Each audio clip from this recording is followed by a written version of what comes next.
a lot of the times we jump in and we're like, I just want to hire a virtual assistant and I don't even know what the hell I want them to do, right? You're already preparing yourself a failure. So I want you to really look at what you're doing on a daily basis and outline where is it that the new person that I'm going to hire is going to fit in? What are the tasks that they're going to do?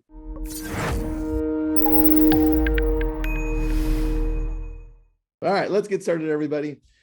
I've got this great webinar. We were supposed to have Mike Bernier on. He couldn't make it. Last minute notice, he had an emergency. So Mark and I are filling in for him, but we will still talk about virtual assistant growth. Most of you know that we run a real estate team. Mark's an associate here with me in the Westlake Village office, Malibu area. And we run a pretty big team here. We also run businesses that run primarily off of virtual assistants all throughout the United States and all throughout different parts of the world. So Philippines, Mexico, and other parts of Latin America. I want to quickly show you what that looks like for one of our virtual staff businesses. So you can see this one is more real estate related, but you can really operate with this for different businesses. And with that though, I want to just go in and start somewhere else. And that's on one document that my friend Sarah sent me this morning. She's the CMO for Virtudesk. And she said, hey, why don't we talk about first the reasons? And I'm like, what a great idea.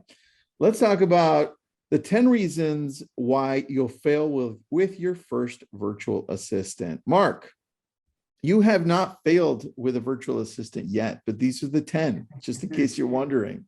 The 10. The 10 commandments of failing with a virtual assistant. By the way, that's a great title. We should change that up. Barry, Monch, that's a good title. Let's use that one.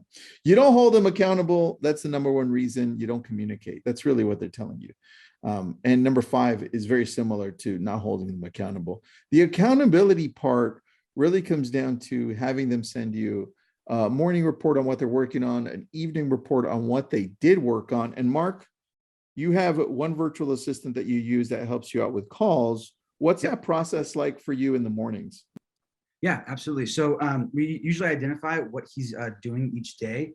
Typically kind of stays the same. Sometimes if I have appointments or if I'm on the go, I'll have him change up his tasks. For example, like let's say like some new leads come in that we need to get speed to lead going. So I'm like, hey, Francis, jump on it. Let's go. Grab those and set a reminder for me to call them later in the day, or you set a reminder to call them again later in the day. But typically, that's kind of how it goes. And then we also try new things, like I'm having him circle prospect now, and we kind of go over objections that way. And yeah, that's pretty much it, really. All right. So from the list here on these 10, you don't hold them accountable. You do hold them accountable. So good job. Yeah. Number 2, you don't treat them like your in-house team. You're pretty easygoing with Francis, right? Yeah, absolutely. Yeah, and I like to just try to remember to, like, this is not. This is actually for our virtual assistant Francis. This is his first job as a virtual assistant. So you have to keep that in mind too. Oh, nice. And how about training them, since it's his first job? How was the training? The training was good. Really ran some scripts together, but he kind of quickly learned, and I told him too, the best way to actually learn is just to jump off at the deep end and do it. But of course, giving him some confidence and some training along the way. Just do this, Francis. Just go out and do this shit. Exactly. Because we can talk about it all day long, but it's like always like perfect scenarios, or there's like some objections. But once you get in front of someone or on the phone with someone, you're like, you choke up, So that's true. All right. What else do they do for you? Are they only making calls? Because I think number 4 is probably one of the biggest challenges I see most people have with it. Believe your virtual assistant can do everything. Yeah. What's Francis doing for you?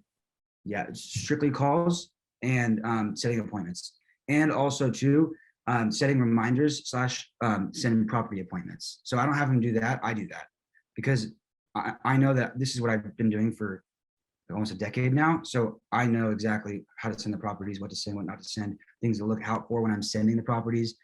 My VA does not know how to do that. Even if I train him, I would feel more comfortable doing it myself. personally. All right. I like that. Number 5, your communication is poor. How is your communication with Francis? It's good. It's good. We're very open with each other. He's actually very receptive too. And if I don't really have anything to report to him, he'll even tell me, hey, Mark, is there anything that you need me to do differently or anything like that, which I really do appreciate. He's very, very willing to learn. All right. All right. You hire your virtual assistant on hard skills alone. I think we were looking for personality with Francis, weren't we? Yeah, definitely something that fit like, our team's culture, and also something that we would see to be able to be grown Mhm. in the aspect of cold calling and warm calling. Yeah, I like that. Yeah, we were looking for somebody with a good character in Mhm. talking to people as well. You don't create systems and structure for them. Is that true for yours? You do Uh, create systems, yes, right? yeah, the opposite, yeah. Yeah, the opposite. You're trying Yeah, to win, not fail. Remember that yeah. these are all the It's like, wait a failure minute, hold on, points, this Mark. question.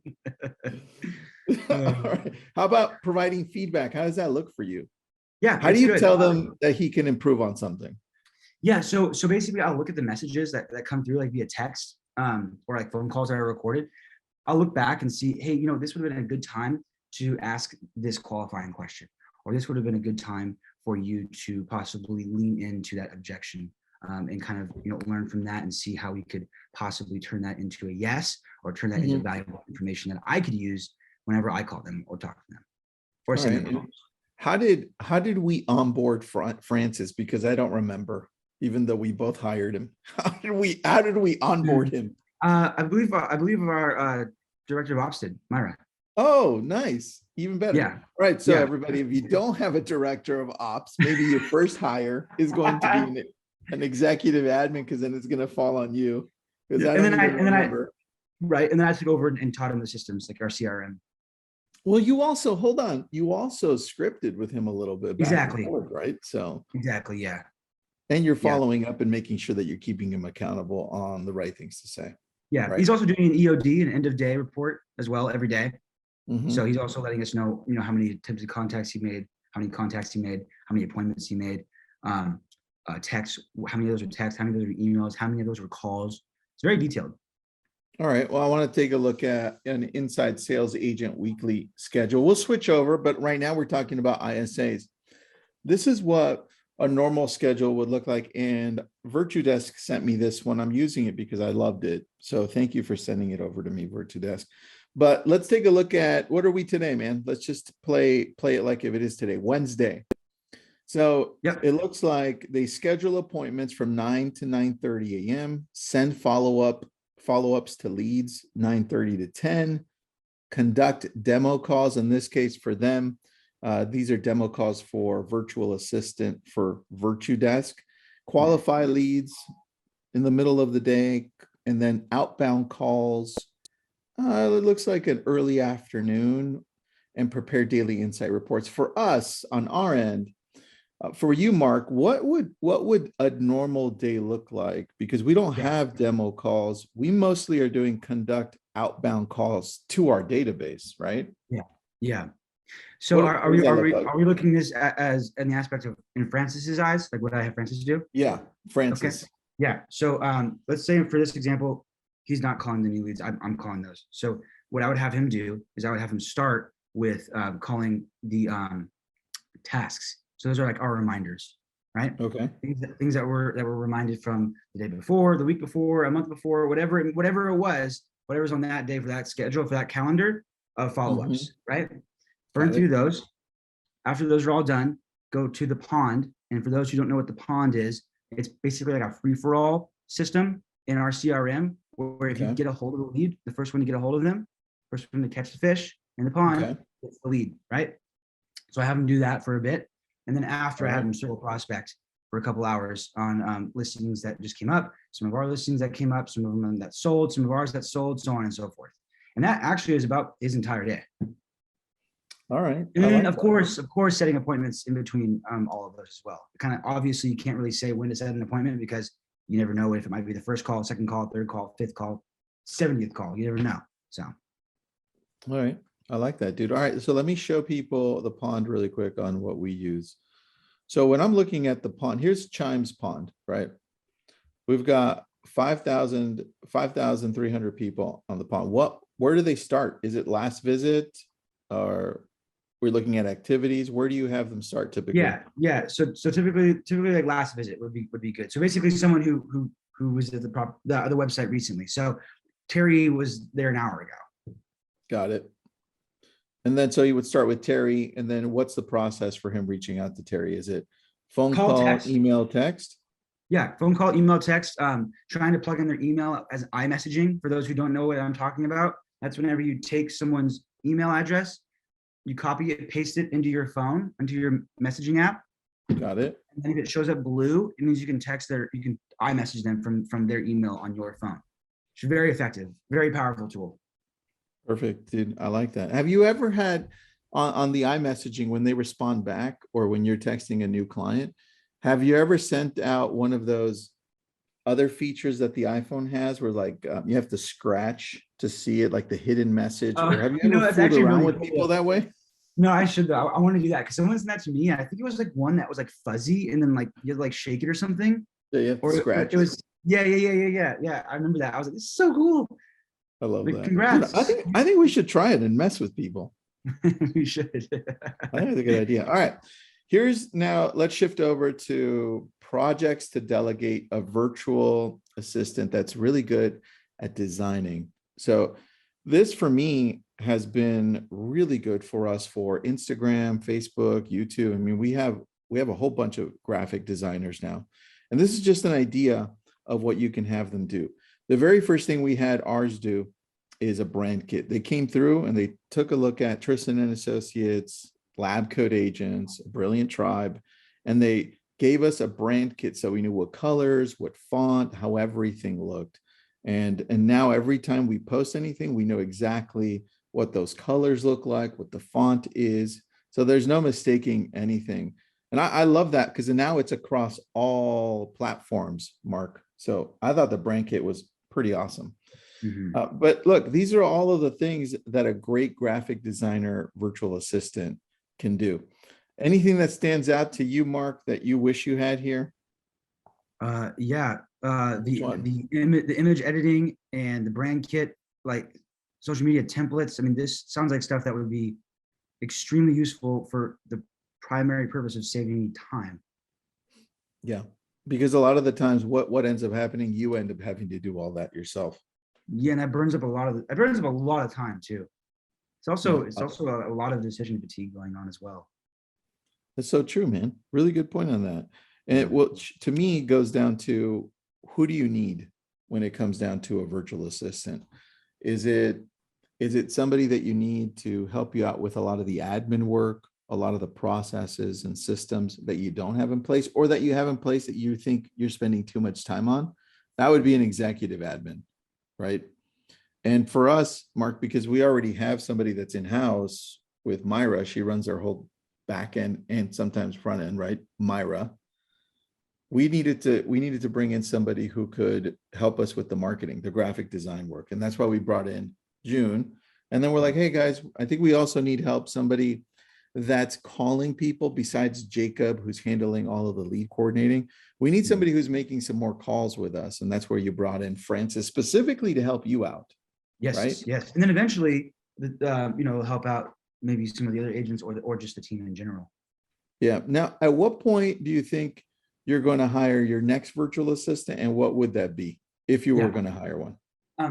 I would say a defining moment in my mind would be whenever Francis, our calling ISA for me, shifts over to being a calling ISA for the whole team. And then I need someone just for me as well, that he could also help train as well. And I'll train. So you're planning on shifting Francis over to a bigger role and then having him train this person now that's again specific to you. Yeah. And also too, just being kind of also like hands-on in the sense of being almost like a trainer or someone that holds the other ISA accountable, because they too are an ISA, right?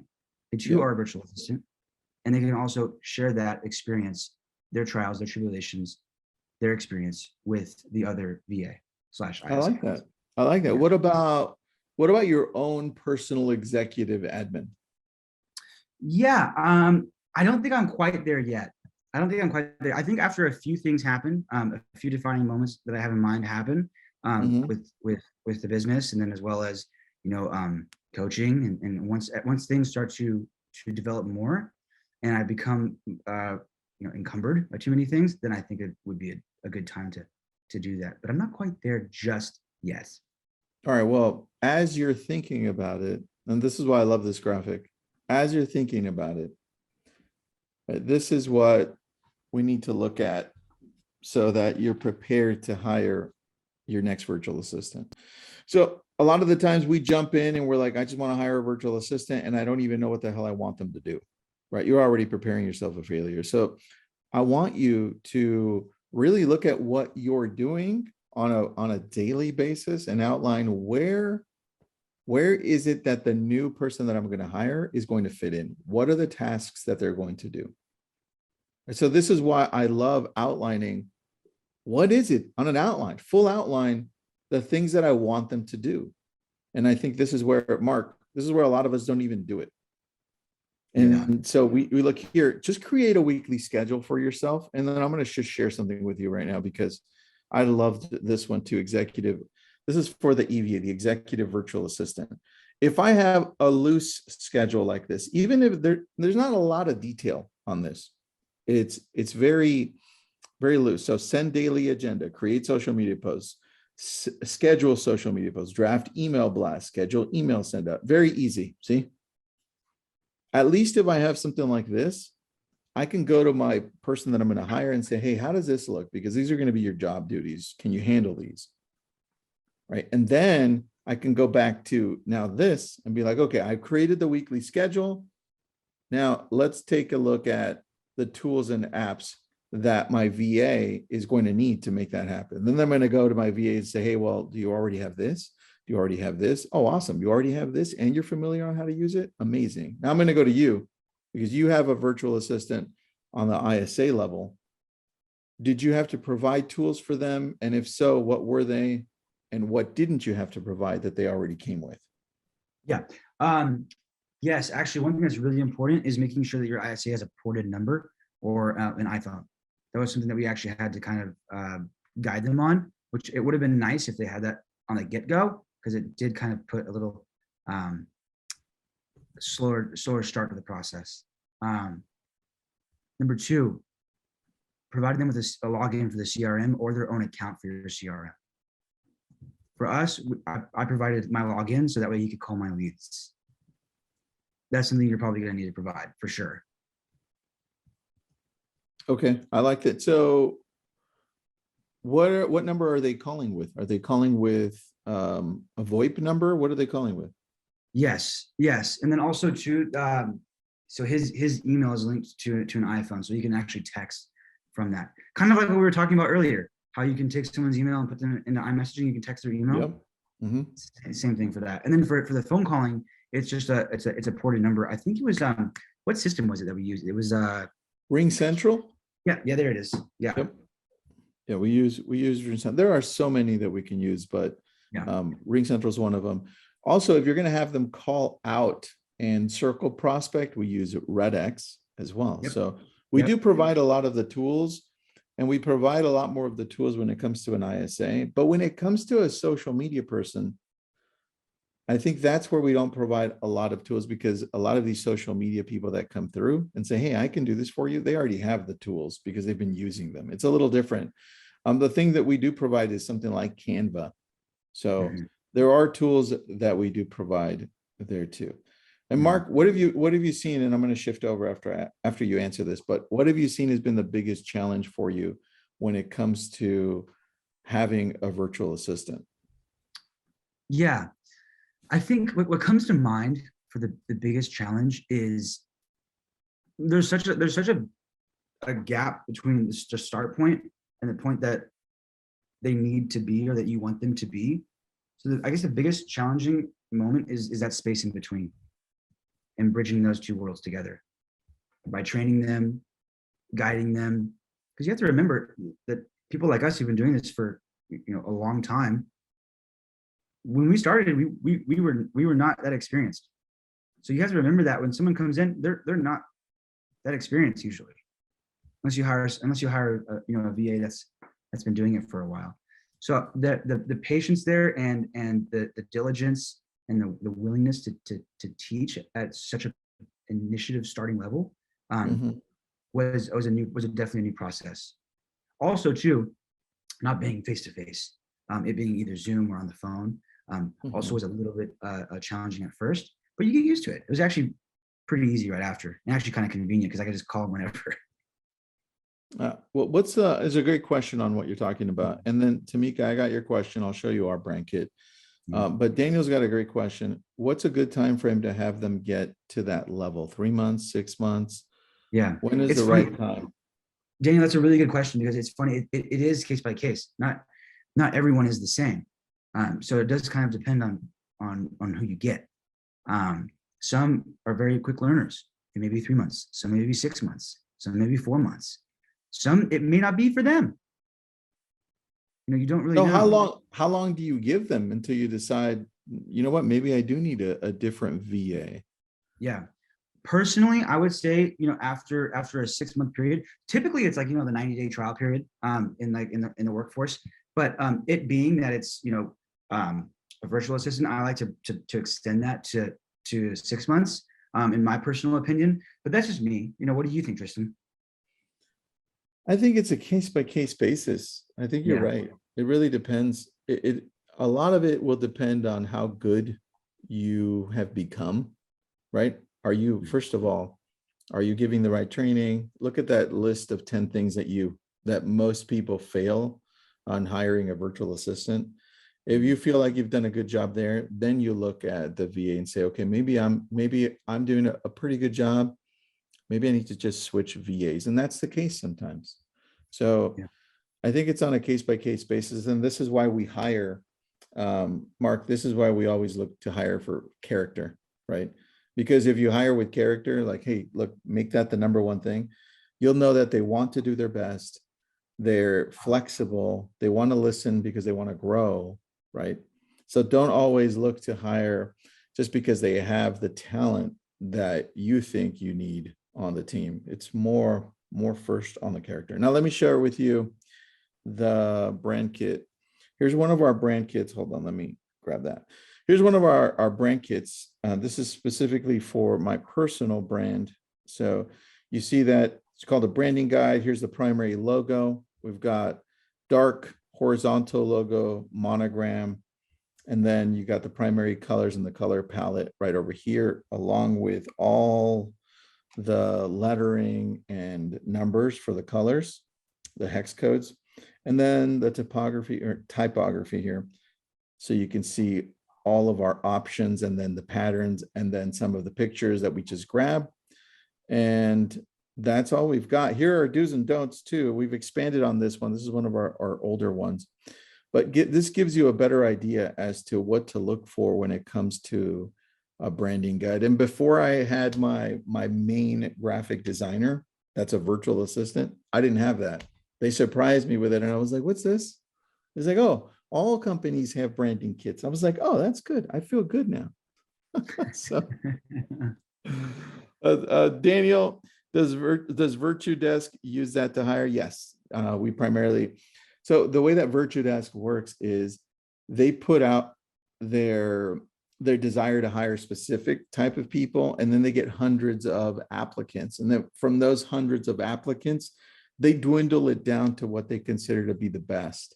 And then they provide you with what they think are the choices that you'll like based on what you're looking for. So if you're looking for a graphic designer, they'll give you like, hey, these are the top 3 that we think you'll like that match what you're looking for. And then you can decide based on these 3 who you hire. If you don't like them, then you ask them for a new set to interview as well. So that's it. Tamika, great question. Daniel, great question as well. Mark, anything I missed, man, that you might have wanted to talk about? I think we covered a huge chunk of it. I think we covered most really all of it. I can't think of anything. We covered everything. We're done. You're All done for of the it. rest of the day. You can go and jog now. Wait, hold on. I have another question. Tracy, what's up, Tracy? Can you start with a part-time VA? You definitely can. You definitely can. Now, with a part-time VA, you're probably going to have to share them with somebody else. So just be aware of that. I think when I started, at one point, one of the first few VAs that I got, I had one that was a part-timer. I liked them so much, but I couldn't get them to full-time because they were already working with somebody part-time. And I was like, damn, I wish I could get that person to be full-time. So that's, just know that that might happen if you find somebody that's amazing and then you want to bring them on full-time. It might take a longer time for you. So Tamika, how do we break down the tasks for part-time, chop their task into half? I think when it comes down to a part-time VA, you're going to look at really even being more specific. Remember on the list that we had on the four, what is it, the top, what I call the 10 commandments of why people fail. One of those was you think your VA can do everything. Well, on a part-time one, they're going to do a lot less. So if you're thinking just social media, well, that's all they're going to do, right? They're going to maybe help you design a little bit, then they're going to auto post everything that you want done. So they can't be doing your paperwork. They can't be responding to emails. They can't be doing ISA work. You've got to have them do just that one thing, and you've got to have it outlined. This is why the very first thing we did as we started realizing, hey, maybe it's us that sucks at managing VAs. I started outlining exactly what I wanted all of our virtual assistants to do. And then I would say, okay, here's the outline of where you're going to start. And as you get better and better, then you're going to improve on this outline, because now you're going to take on this job and make it your own, right? And then they're the ones telling me, hey, look, this is what we're doing now. Hey, we've tweaked this. Hey, now, I mean, they're practically, Tamika, they're to the point where they're telling me what we should be doing, right? And that's what you want. But it took a long time to get there. Like, we're not there with Francis yet. Mark's had Francis. How long have you had Francis? A couple months. A couple months? Yeah. Right. So he's been with us for 2 months. And Francis is really, like, he's a kind guy. We like his character. We like his tonality. I think he's going to make it with us.